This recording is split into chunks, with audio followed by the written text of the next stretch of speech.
ঝিকরগাছায় প্রবাস ফেরত চাচার উপর ভাইঝি জামাইদের বর্বর হামলা। দৈনিক সাতক্ষীরা দিগন্তর কাছে ভুক্তভোগীর লোমহর্ষক বর্ণনা। বাঁকড়া ঝিকরগাছা প্রতিনিধি।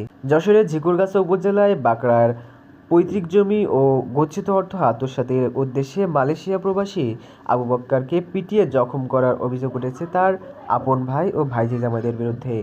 এ ঘটনায় ভুক্তভোগী প্রবাসী দৈনিক সাতক্ষীরা দিগন্তর প্রতিনিধির কাছে এক বিশেষ সাক্ষাৎকারে তার উপর হওয়া হামলার লোমহর্ষক বর্ণনা দিয়েছেন এবং নিজের পরিবারের জীবনের নিরাপত্তা নিশ্চিত করতে প্রশাসনের হস্তক্ষেপ কামনা করেছেন।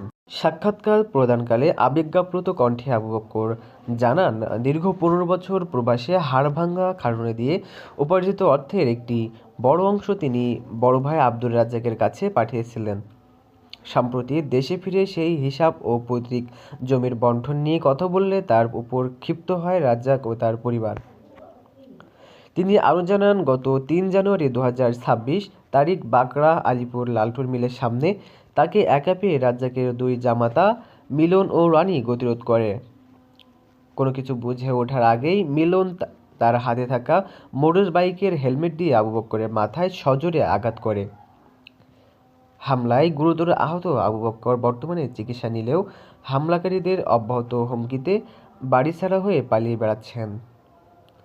সাক্ষাৎকারে আবু বক্কর অভিযোগ করে বলেন, হামলাকারী মিলন ও রনি স্থানীয়ভাবে সাবেক স্বৈরাচারী সরকারের ক্যাডার হিসেবে পরিচিত।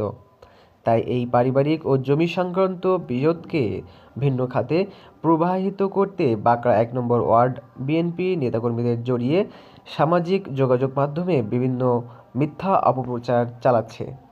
মূলত নিজেদের অপরাধ আড়াল করতে এবং এলাকায় সাম্প্রদায়িক ও রাজনৈতিক অস্থিরতা তৈরির লক্ষ্যেই তারা ফেসবুকে বিএনপি নেতাদের নামে মিথ্যা অপবাদ ছড়াচ্ছে। হামলার পর থেকে আবু বক্কর ও তার পরিবার চরম নিরাপত্তাহীনতায় ভুগছেন। তারা বর্তমানে নিজ বাড়িতে ফিরতে পারছেন না। স্থানীয় এলাকাবাসী এই ন্যাক্কারজনক হামলার তীব্র নিন্দা জানিয়েছেন এবং অবিলম্বে এই চিহ্নিত সন্ত্রাসীদের গ্রেপ্তারের দাবি তুলেছেন। ভুক্তভোগী আবু বক্কর প্রশাসনের নিকট জোর দাবি জানিয়ে বলেন, আমি দেশের একজন রেমিটেন্স যোদ্ধা। দীর্ঘ প্রবাস জীবন শেষ করে দেশে এসে যদি নিজ পরিবারের সন্ত্রাসী সদস্যদের হাতে রক্তাক্ত হতে হয় এবং তারা যদি রাজনৈতিক তকমা ব্যবহার করে পার পেয়ে যায়, তবে আমার মতো সাধারণ মানুষের যাওয়ার মতো আর কোনো জায়গা থাকবে না। এ বিষয়ে স্থানীয় প্রশাসনের পক্ষ থেকে কঠোর আইনানুগ ব্যবস্থা গ্রহণের আশ্বাস চেয়েছেন ভুক্তভোগী ও সচেতন এলাকাবাসী।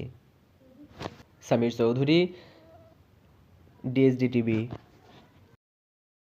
মানে আপনি আপনার নিজের বাড়িতে থাকতে পারছেন না, আপনার ভাইয়ের জামাইরা আপনাকে হুমকি দিচ্ছে এবং আপনি পরের জায়গায় যে সেখানে পালিয়ে বেড়াচ্ছেন, আসলে সমস্যা কী? আমি দীর্ঘদিন বিদেশ ছিলাম। আমি 15 বছর 15টা টাকাও রাখিনি, তারাই ভাই ভাগের কাছে পাঠাইছিলাম। এখন জমিটাও দিচ্ছে না, আমার বাড়ি ভিটি বাড়ু হতে তারা দখল দিচ্ছে না। আমার বউটাও চলে গেছে, তারা প্রেগন্যান্সির হুমকি দিচ্ছে। একটা বাচ্চা ছিল, শিশু বাচ্চা, ভাইতে তারাও চলে গেছে।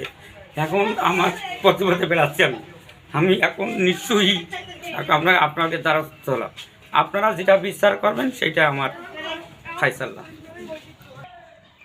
আমি বাড়ি থেকে পালাই যাওয়ার পরও এখনও আমার সেই রাজ্জাকের জামাই, আমার সাইডি জামাই, তারা এখনও প্যান্নাসের হুমকি দিচ্ছে। আমি ওখান থেকে হুমকি দিচ্ছে এবং পথে ঘাটে পালিয়েও মারতেছে, হেলমেটের বাড়ি মেরেছে। আমার ভিডিও ফুটেজ আমার কাছে আছে, আপনারা দেখবেন। এই জন্য আপনাদের কাছে আমার দাবি, আপনারা সুস্থ বিচার করবেন এবং তদন্ত নিন।